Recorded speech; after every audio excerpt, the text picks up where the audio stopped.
explain the unholy alliance between the left and the forces and the Muslim supremacists, considering that the premises and the principles of both of them are mutually incompatible?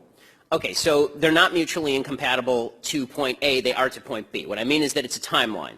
The left wants to tear down Western civilization because it thinks it's unequal. The radical Muslims want to tear down Western civilization because they think it's evil. So to the point of tearing down Western civilization, they're pretty much on the same page. It's where they go from there that's a problem, right? One side wants to build a caliphate and the other side wants to build a communist utopia.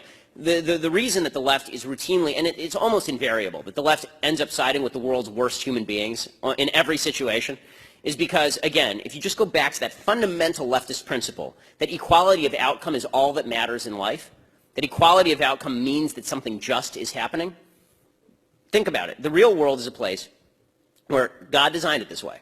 I believe this. God designed it not for every individual, but certainly for the vast bulk of humanity. If you do responsible, good things with your life, you will be more successful than if you do irresponsible, bad things with your life. Well, if the left believes that people who are unsuccessful are more virtuous, then what that means is that the non-virtuous are more virtuous, right? Because the people who are unsuccessful are generally not doing good, responsible things, and the left says, well, those people are victims, let's help them. Right? So the Muslims in the Middle East are victims of Israel. They must be victims of Israel because Israel's rich, and its neighbors are not. So they must be victims. Well, the real reason the Muslims, the Palestinian Muslims, for example, are poor is because they've spent all the money that has been given to them, hundreds of billions of dollars, all the money that's been given to them over the course of decades, and they've spent it on terrorism, and they've spent it on stocking it away in their bank accounts of Yasser Arafat and Mahmoud Abbas, and they've spent it on garbage, and they spent it on anti-Israel propaganda. That's the real reason they're poor. But the left looks at it and they say, they're poor. That means they're virtuous. This is why I hate it, really despise it, when Republicans do the whole, I'm a better person because I have a rags to riches story. You weren't a better person when you're poor. Okay, no one is a better person just because they're poor. By the way, no one's a better person because they're rich. All that wealth is a measure of how many voluntary exchanges you engaged in a free market. That's all that wealth is.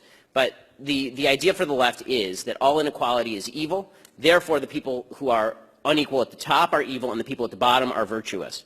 Which is why you'll hear people on the left say things like they like small business, but they hate people who are big business, like the Walmart family, right? The Walton family. They're terrible. Well, were they terrible when they were just a family living in the middle of nowhere? When exactly did they transition over into evil? Right? When they became successful enough, because their success meant, by necessity, according to the leftist worldview, they were depriving others of their fair share.